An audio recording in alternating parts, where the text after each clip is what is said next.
भला हुआ मेरी माला टूट गई, मैं राम भजन से छूटी। भला हुआ मेरी माला टूट गई, मैं राम भजन से छूटी। मेरे सिर से टली बला, भला हुआ मेरी माला टूट गई, मैं राम भजन से छूटी। मैं राम भजन से छूटी। नमस्कार दोस्तों, आज मैं एक शब्द लेके आया हूं आपके सामने, जिस पे हम विचार करेंगे, विवेक लगाएंगे। और शब्द क्या कह रहा है, कहाँ की तरफ इशारा कर रहा है, इसको बिल्कुल ध्यान से समझेंगे, एक एक चीज समझेंगे। क्योंकि दोस्तों यही वो चीजें हैं, यही वो वाणियां हैं जिनके द्वारा हमें सत्य और असत्य का ज्ञान होता है, हमें सही रास्ते का पता लगता है। असल में ये वाणियां हमारे लिए एक गाइड का काम करती हैं। जैसे आप देखेंगे कि कई ट्रैवलर आते हैं इंडिया में, विदेशों से आते हैं, अमेरिका से आते हैं, कनाडा से आते हैं, जापान से आते हैं। वो आते ही क्या करते हैं, एक ट्रैवल गाइड ले लेते हैं इंडिया में आके, जिसमें हर शहर के बारे में बताया होता है और हर शहर में कौन कौन सी चीजें देखने वाली हैं, पर्यटन स्थल हैं, उनके बारे में बताया होता है। वहां से कैसे कैसे कार टैक्सी मिलेगी, बस मिलेगी या एयरपोर्ट है, वो सारा कुछ बताया होता है। वो केवल इसीलिए कि उनको उस सफर में कोई प्रॉब्लम ना हो। ये इसलिए नहीं होती है कि उनको कहीं घूमना नहीं है और वो केवल किताब पढ़ के ही समझ लो कि घूम लिए, क्योंकि फोटोज तो किताब में भी बनी होती है, लाल किले की, कुतुब मीनार की, जामा मस्जिद की, सबकी बनी होती है, लेकिन फिर भी उनको सफर करना पड़ता है। लेकिन वो किताब केवल एक ट्रैवलर गाइड की तरह काम करती है। कोई ये ना सोचे कि मैं आपको वाणियां बता रहा हूं और इन वाणियों को समझने के बाद आपका कार्य पूरा हो गया, आप पहुंच गए सतलोक, आप पहुंच गए निज स्वरूप में। बिल्कुल नहीं। और जो लोग आपको कहते हैं कि वाणियां पढ़ने से कुछ नहीं होता, दोस्तों वो भी अधूरे हैं, वो भी बेवकूफ मूर्ख हैं वो। क्योंकि वाणियां पढ़ने से हमें सत्य असत्य का पता लगता है भाई। वाणियों के द्वारा ही हमें पता लगता है कि हमने कहां को जाना है। और जो लोग ऐसा कहते हैं कि वाणियां पढ़ना मूर्खता है, दोस्तों उनके खुद सत्संग देखना आप, उन्हीं सत्संगों में वो लोग भी वाणियां पढ़ते मिलेंगे आपको सत्य से रूबरू कराने के लिए। तो भाई आप वाणियों का सहारा क्यों लेते हो? अगर आपको दूसरा कोई वाणी पढ़े तो आपको चुभता है और आप कहते हो कि ये वाणियां पढ़ के सुनाते हैं केवल, तो आप भी वाणियां छोड़ दो, आप भी केवल अपना सत्संग करो। दोस्तों वाणियां केवल इसलिए ली जाती हैं ताकि आपको पता लग सके कि हर संत का मत एक है, हर संत एक सी ही बात कर रहा है। लेकिन ये आपने देखना है कि वो ब्रह्मज्ञानी है या वो पार ब्रह्म ज्ञानी है, ये आपने डिसाइड करना है वाणियों के द्वारा। वाणियां फंसाती भी हैं और वाणियां निकालती भी हैं, लेकिन ये आपने देखना है कि कौन सी वाणी मुझे फंसा रही है और कौन सी वाणी मुझे निकाल रही है यहां से। तो शुरू करेंगे दोस्तों। तो वाणी का नाम है मोको कहां ढूंढे रे बंदे, मैं तो तेरे पास में। कबीर साहब की बहुत ही मशहूर, बहुत ही प्रचलित वाणी है। ज्यादातर आपको हर ग्रंथ में, हर धर्म में ये मिल जाएगी। इसको कई संतों ने, महंतों ने छापा है, लेकिन इसका गलत अनुवाद करके लोगों को भ्रमित कर दिया है। दिक्कत यहां पे है, इसलिए मुझे इस वाणी को शुद्ध करके बताना पड़ रहा है कि आखिर वाणी कहती क्या है। तो शुरू करेंगे दोस्तों।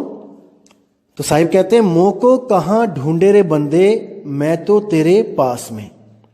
अब मोको जहां बोला गया है वो है, अब विचार करना यहां पे कि मोको क्यों बोला गया। हम लोग क्या कबीर को ढूंढ रहे हैं? कबीरपंथी तो कह सकते हैं कि हाँ चलो हम कबीर को ढूंढ रहे हैं, लेकिन आम जनता जो ब्रह्मा विष्णु महेश जी के पुजारी हैं, जो शेरावाली माता के भगत हैं, जो सिख हैं, जो जो ईसाई हैं, जो मुस्लिम्स हैं, वो तो कबीर को नहीं ढूंढ रहे हैं। तो यहां पे मोको क्यों लिखा गया है, इसको समझना पड़ेगा। असल में मोको इशारा है उस आत्म स्वरूप की तरफ जिसको पाकर हर इंसान मुक्त हो सकता है। हर क्रिश्चियन मुक्त हो सकता है, हर मुस्लिम मुक्त हो सकता है, हर ईसाई मुक्त, हर धर्म का बंदा मुक्त हो सकता है। तो वो है मोको। मोको यानी कि मेरे स्वरूप को, अपने स्वरूप को, निज स्वरूप को। मोको कहां ढूंढे रे बंदे, मैं तो तेरे पास में। अब समझा रहे हैं साहिब कि हे जीव, तू खुद को कहां ढूंढ रहा है, तू अपने स्वरूप को कहां ढूंढ रहा है? वो तेरे पास ही है, बिल्कुल तेरे पास है। ना तीर्थ में, ना मूरत में, ना एकांत निवास में। ना तो वो तीर्थ में मिलेगा, ना वो किसी मूर्ति में मिलेगा, और ना ही वो किसी एकांत स्थान में, जैसे कोई गुफा में बैठ जाता है चुपके, कोई जंगलों में चला जाता है, कोई पहाड़ों पे टीलों पे चढ़ जाता है। नहीं, वहां नहीं मिलेगा। वो बिल्कुल तेरे पास है। तू जहां भी जाएगा वो तुझे वहीं पे मिल जाएगा। घर में बैठा है तो घर में मिलेगा, बाहर बैठा है तो बाहर मिलेगा, अगर किसी वन में बैठा है तो वन में भी मिलेगा। लेकिन उसको स्पेशल ढूंढने के लिए तू जाएगा तो वो नहीं मिलेगा। ना मंदिर में, ना मस्जिद में, ना काबे कैलाश में, ना किसी मंदिर में मिलेगा भाई, ना मस्जिद में, ना काबा कैलाश में चक्कर काटने से मिलेगा। कोई कलमा पढ़ने से नहीं मिलेगा, कोई आरतियां गाने से नहीं मिलेगा, कोई प्रेयर करने से नहीं मिलेगा, कोई अरदास करने से नहीं मिलेगा। नहीं मिल सकता वो, क्योंकि वो स्वयं अरदास कर रहा है, स्वयं प्रेयर कर रहा है। वो खुद को पाएगा या प्रेयर करेगा, इन दोनों में से एक काम करना है। या तो प्रेयर कर ले या फिर खुद को प्राप्त कर ले, एक चीज है। तो इसको समझना पड़ेगा कि क्या बोल रहा हूं मैं, थोड़ा सा विवेक लगाना पड़ेगा, लेकिन उम्मीद करता हूं समझ में जरूर आएगा। अब क्या कहते हैं कि मैं तो तेरे पास में बंदे, मैं तो तेरे पास में। ना मैं जप में और ना मैं तप में, ना व्रत उपवास में।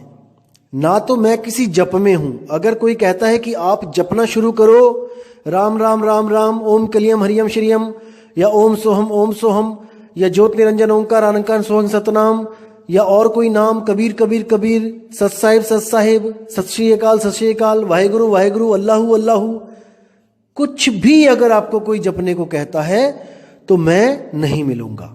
ना मैं जप में, इसको काटा मार दो, जप में तो वो है ही नहीं। और ना मैं तप में, ना ही मैं तपस्या में। तपस्या में भी नहीं मिलूंगा। तपस्या यानी कि अपने शरीर को तपाना, कष्ट देना, एक टांग पे खड़े हो जाना, पेड़ों पे उल्टा लटक जाना, भूखे रहना, ये सब तप है, तपस्या है, ये भी नहीं करना है। ना मैं व्रत उपवास में, ना ही मैं किसी व्रत रखने से मिलूंगा कि सोमवार के 16 व्रत रखूंगा तब मुझे मिलेगा, या मैं और कोई मंगलवार के व्रत रखूंगा हनुमान जी के तब मुझे मिलेगा। बिल्कुल नहीं। भूखा रहने से अगर वो मिलता होता तो जितने भी गरीब बेचारे भूखे सोते हैं सबको मिल गया होता। तो आगे क्या कहते हैं, ना मैं क्रिया कर्म में रहता, नहीं जोग सन्यास में। अब यहां पे थोड़ा विचार करना है कि वाणी क्या कह रही है कि ना मैं क्रिया कर्म में रहता। अब कई लोग ये सोचते हैं हिंदू धर्म, मुस्लिम धर्म में, ईसाइयों में भी, कि जैसे कोई बंदा मर गया, किसी के प्राण निकल गए, अब वो क्या कहते हैं कि अब इसका क्रियाक्रम करना पड़ेगा वरना ये भटकेगा भूत बन के। अब सोचना, इसको विचार करना कि पहले तो पंडित आता है आपके पास, पंडित जी आते हैं और जो क्रियाक्रम की है सारा सिस्टम बताते हैं आपको, पूजा पाठ करवाते हैं। और क्रियाक्रम के वक्त जब लाश चिता पे पड़ी होती है तो एक बांस लेके सिर में ठोकर लगवाते हैं, सिर खोपड़ी फुड़वा देते हैं, और क्या कहते हैं कि इसको फोड़ने पे ये आत्मा जो है ये मुक्त हो गई, ये अब चली गई अपने धाम को। ठीक है, अब आत्मा चली गई धाम को। अब उसके बाद क्या होता है कि थोड़े दिनों के बाद ये हरिद्वार का चक्कर लगवाते हैं आपसे कि आपने क्या करना है, अस्थियां इकट्ठी करनी है और हरिद्वार में जाना है और ये अस्थियां वहां हरिद्वार में विसर्जन करके आना है। और जाते जाते क्या बोलना है कि जैसे अगर पापा खत्म हो गए हैं तो क्या कहना है रास्ते में कि पापा चलो, पिताजी चलिए, और अगर आप 2 लोग जा रहे हो तो जब खाना खाओगे रास्ते में तो 3 थाली लगवाना, एक पिताजी की भी लगवाना साथ में, और हर बार कहना है पिताजी चलिए वहां जाना है। और वहां जब वापस आओगे तो पीछे मुड़ के मत देखना और बातें करते मत आना, और पिताजी का नाम भी मत लेना, और वहीं कह देना है कि पिताजी आप यहीं रहिए। ऐसा ही होता है हिंदू धर्म में। अब इनको कोई पूछने वाला हो कि जब सिर में ठोकर लगाई थी तब पंडित जी ने यही डायलॉग मारा था कि ये आत्मा अपने निज धाम को चली गई है, ये मुक्त हो गई है, तो ये पिताजी चलो वाली आत्मा कहां से आ गई दोबारा? कोई पूछने वाला हो इनको। उसके बाद क्या कहते हैं कि चलो ठीक है, अब पिताजी चलो वाली आत्मा भी हरिद्वार छोड़ के आ गए, अब वापस आ जाते हैं। अब क्या कहते हैं, अब श्राद्ध करो तो पिताजी को मुक्ति मिलेगी। देखो पिताजी कहीं भूखे बैठे हैं, अरे जहां स्वर्ग में वो गए हैं, स्वर्गवासी हो गए हैं, वहां पे भाई, वहां पे तो ऐशोराम पूरी है कि वहां पे भी भूखमरी फैली हुई है, कि वहां पे भी तुम लड्डू बना के दोगे आटे के तब वहां जाएंगे, वो खाएंगे उसको। वो ऐसा भरम जाल में डाल रखा है कि कोई निकालने वाला नहीं मिल रहा है। उसके बाद 4 साल के बाद चवर्थ करते हैं, उसमें कहते हैं कि भाई ये करो तो उसको मुक्ति मिलेगी। अरे कितनी बार मुक्त होगा भाई?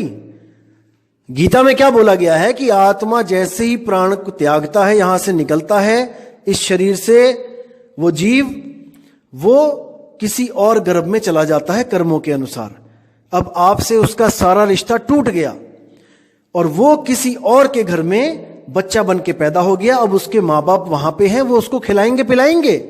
अब यहां आपके श्राद्ध और आपके चवर्क से जो खाना खिलाना जो आप कर रहे हो वो नहीं पहुंचने वाला वहां पे, वहां वही खाया जाएगा जो उसके माँ और बाप उसको खिलाएंगे। तो इनको, इन भरमजालों को तोड़ना है दोस्त, इनसे बाहर निकलना है। अगर अभी नहीं निकलोगे तो कभी नहीं निकलोगे। तो आगे क्या कहते हैं, ना मैं क्रिया कर्म में रहता, नहीं जोग सन्यास में।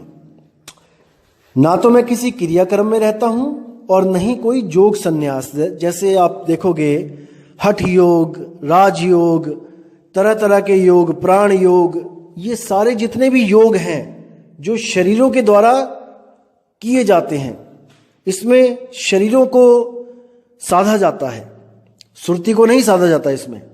इसमें शरीरों को साधा जाता है। और यही जोग सन्यास में जितने भी जपी तपी सन्यासी थे वो सब उलझ गए और वापस गर्भजून में आ गए। अब कहते नहीं प्राण में, नहीं पिंड में, ना ब्रह्मांड आकाश में। ना तो मैं प्राण में रहता हूं और ना ही मैं पिंड में रहता हूं और ना मैं ब्रह्मांड में रहता हूं। अब यहां पे प्राण, पिंड, ब्रह्मांड और अंड सब आ गया, इकट्ठा ही आ गया, क्योंकि जो अंडे जो पिंडे सो ब्रह्मंडे, सब कुछ एक ही में आ गया। और यहां पर साफ मना कर दिया कि ना ही तेरे शरीर में रहता हूं, ना ही मैं अंड में रहता हूं, ना ब्रह्मांड में रहता हूं, मैं कहीं पे भी नहीं हूं। अब यहां पर सोचने वाली बात है कि नहीं प्राण में है, क्योंकि कई प्राण योग जो करवा रहे हैं वो क्या कहते हैं कि कबीर साहब प्राणों में है, परमात्मा प्राणों में रहता है। तो प्राणों में भी नहीं हूं, नहीं प्राण में, नहीं पिंड में। कई लोग कहते हैं आपके पिंड में ही है परमात्मा, वहां पे भी नहीं हूं। कोई कहते हैं ब्रह्मांड में है, आकाश में, वहां पे भी नहीं हूं। तो हर जगह नहीं हूं, नहीं हूं, नहीं हूं। क्यों? क्योंकि ये सब ब्रह्म है, ये सब ब्रह्म का जाल है, यहां पर मैं कहीं नहीं मिलूंगा। अब आगे क्या कहते हैं, ना मैं त्रिकुटी भंवर गुफा में, नहीं श्वासों की श्वास में। यानी कि ना तो मैं त्रिकुटी में हूं। कई लोग आपको भ्रमित करेंगे, कई ऐसे पंथ चल रहे हैं भारत में और भी कई जगह, जहां थर्ड आई के नाम पे, तीसरे तिल के नाम पे, त्रिकुटी शिव नेत्र के नाम पे आपका सारा ध्यान माथे पे लगवा देंगे, जहां पर इंगला पिंगला और सुषुम्ना नाड़ी जाती है, उसी नाड़ी में आपका सारा ध्यान लगवा देंगे। और आपको क्या कहेंगे कि इसी में परमात्मा मिलेगा, ज्योत स्वरूपी। इसी में एक ज्योत जग रही है जो चोरों में भी है, ठग्गों में भी है, साधु में भी है, संतों में भी है, सब में है। उसी ज्योत के दर्शन करने हैं, उसी ज्योत में आपको गुरु का स्वरूप मिलेगा और आप उसी नूरी स्वरूप के दर्शन करके मुक्त हो जाओगे। आपको ऐसे भ्रम में डाल दिया जाएगा। लेकिन दोस्तों बिल्कुल नहीं, बिल्कुल नहीं। कबीर साहब कहते त्रिकुटी मध्य ध्यान लगाए, कहो कहां को जाए। सुरती समानी अधा धुंध में और बिन जाने कहां जाए। कहते त्रिकुटी में ध्यान तो लगा लिया भाई, लेकिन जाना कहां है? त्रिकुटी कहां है? इस शरीर के अंदर, और शरीर एक दिन छोड़ना पड़ेगा। जब शरीर छोड़ोगे तब कहां जाओगे?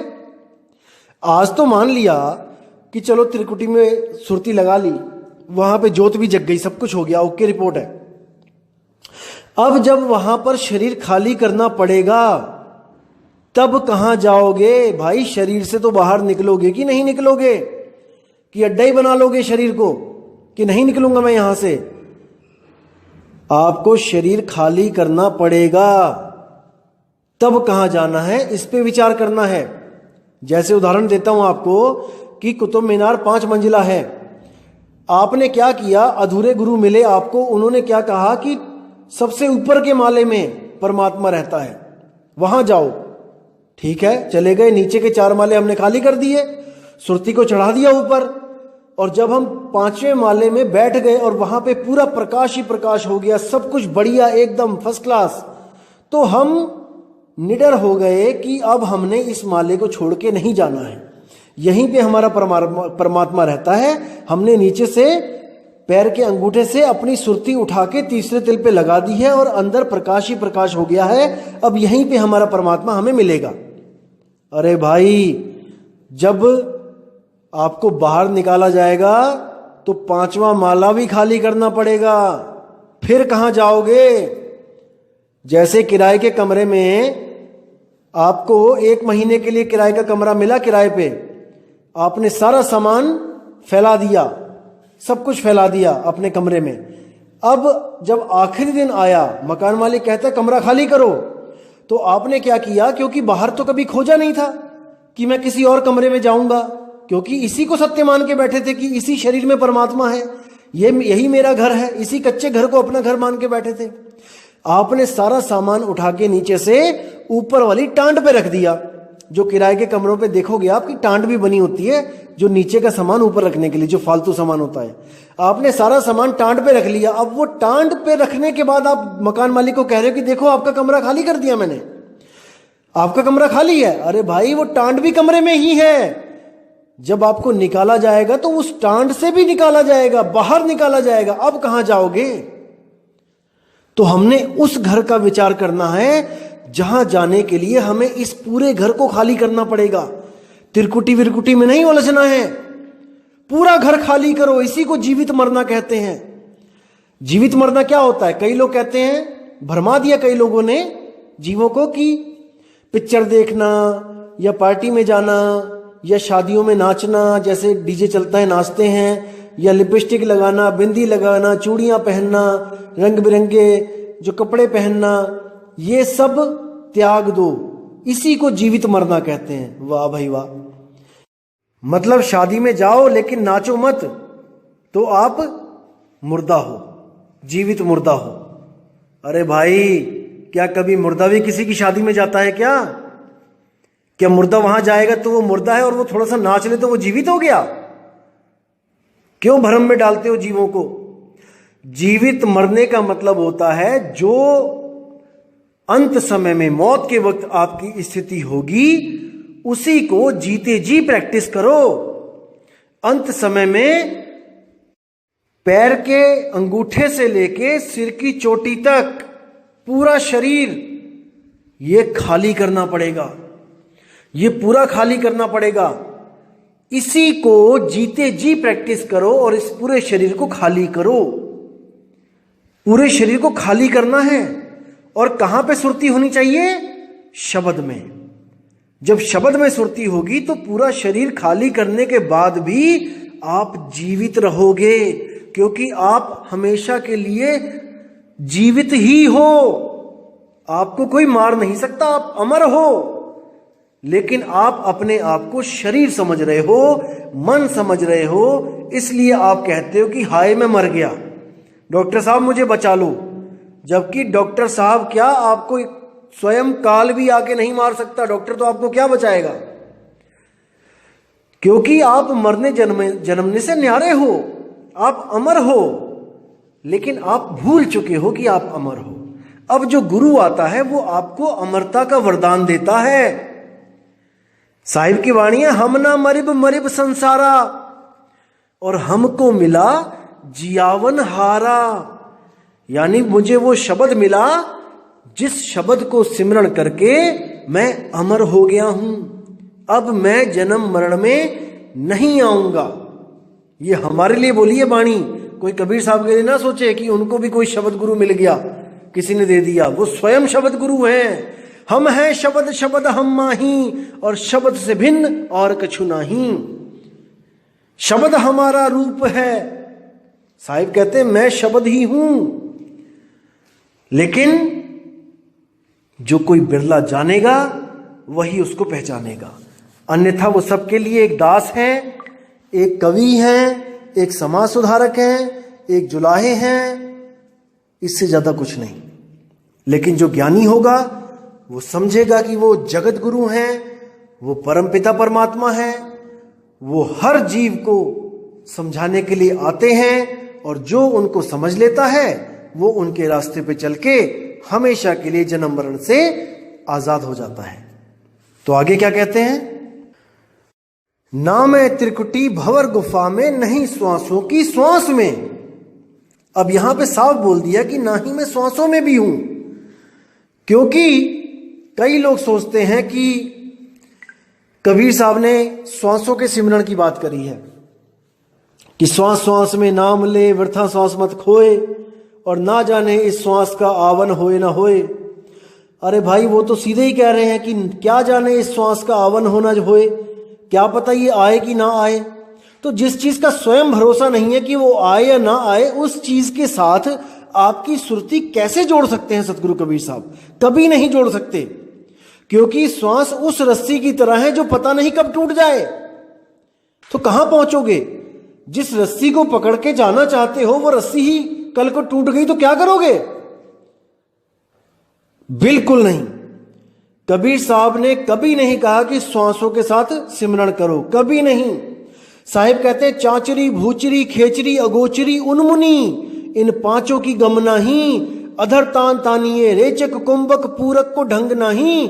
अरे पड़े गुने वाद करे कबू नहीं मानिए, श्वासा का जाप करे झूठ सो बखानिए। अक्षर पार नहीं अक्षर भरपूर है, और कहे कबीर सत्य कर मानिए।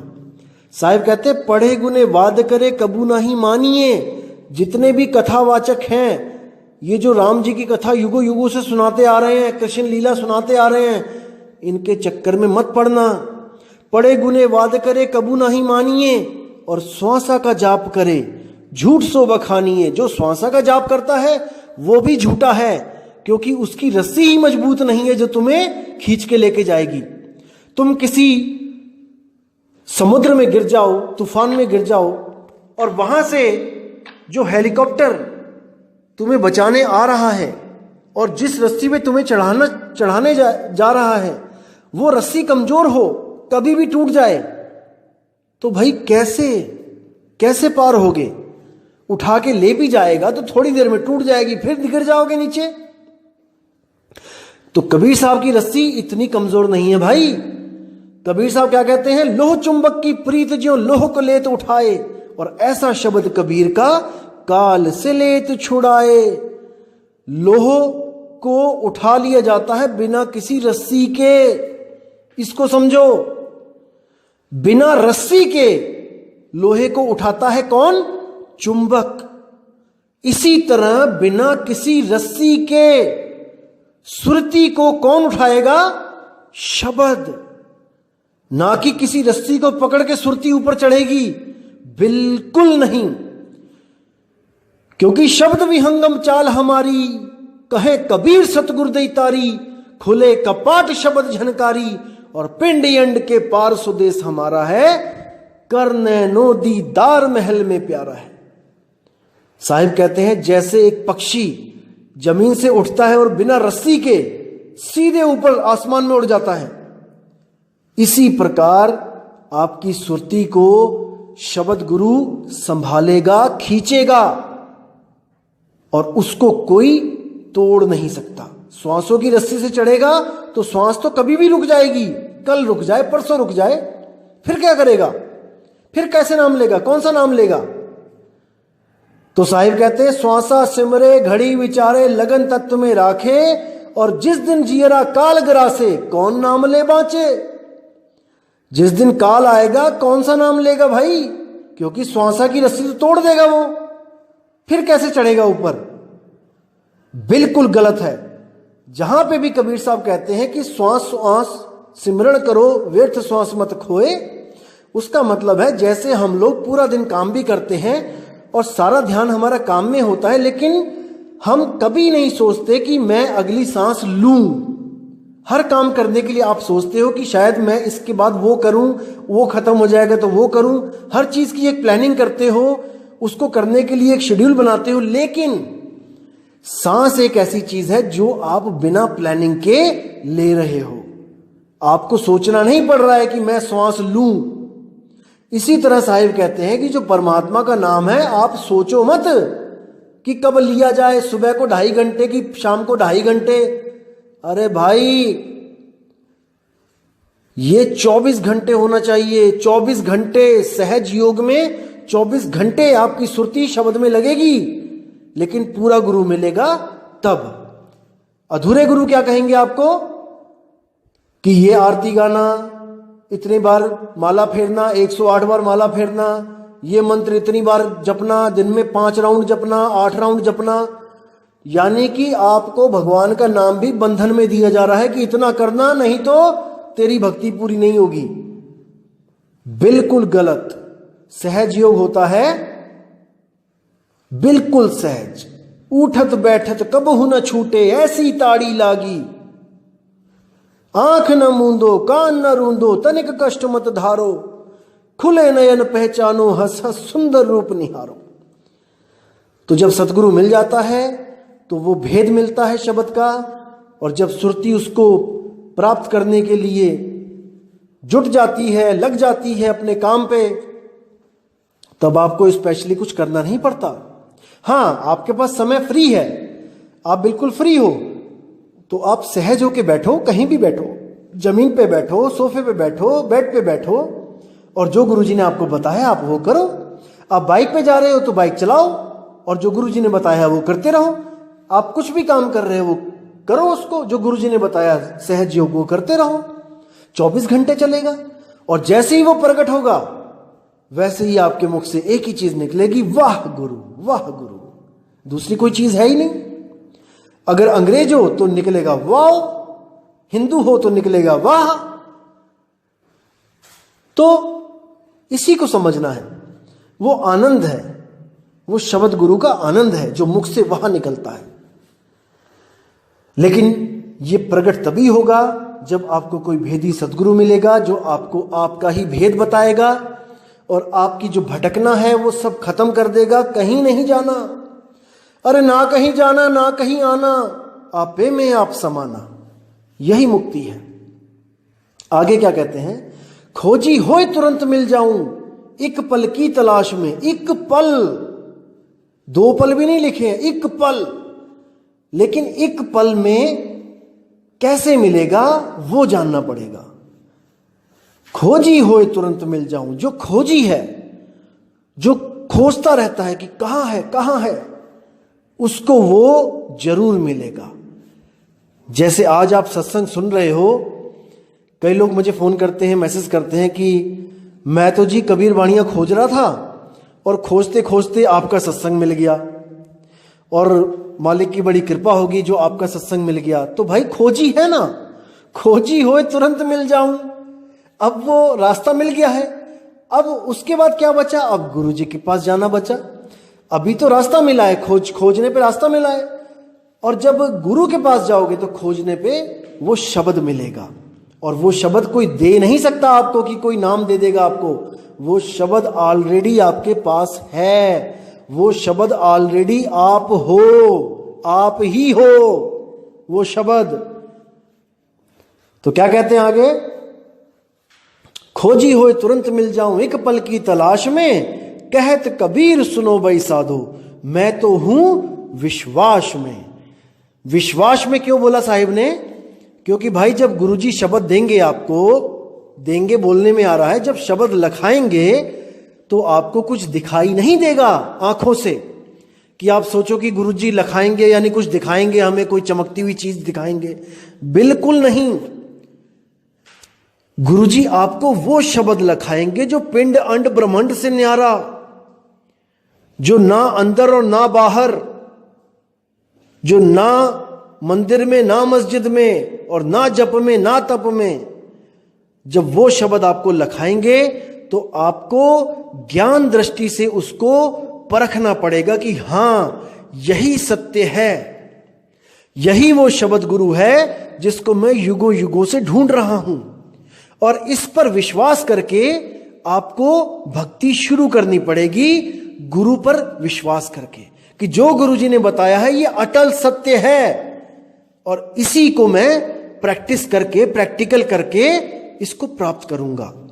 इसलिए बोला है कि कहे कबीर सुनो भाई साधो, मैं तो हूं विश्वास में। जब कोई ऐसा गुरु मिल जाए जो मेरे बताई गई हर चीज को डिनाई कर दे, मना कर दे, ना जप में ना तप में ना श्वासों में, जब ऐसा गुरु मिल जाएगा और वो लखाएगा तब भाई बिगड़े काम बन जाएंगे। लेकिन विश्वास करना पड़ेगा, विश्वास रखना पड़ेगा जो गुरुजी बता रहे हैं वो बिल्कुल सत्य है, तब आपकी भक्ति शुरू होगी। वरना अभी तक तो आप केवल काल की भक्ति, मन की भक्ति में ही लगे हुए हो। अभी तक तो एक कदम भी सही तरफ नहीं चला आपने। तो दोस्तों इसको समझना पड़ेगा, इस पे विचार करना पड़ेगा, क्योंकि सब कुछ आपके सामने है। यही वाणियां ले लेके आपको लोग जपवा रहे थे। ये वाणियां हर पंथ लेता है, लेकिन आपको जपवा रहे थे। लेकिन इसमें लिखा है कि नाम है जप में, पढ़ने के बाद भी आपको मंत्रों के जाप में लगाया गया। अब साफ लिखा है नाम है श्वासों की श्वास में, लेकिन पढ़ने के बाद भी आपको श्वासों में उलझाया गया।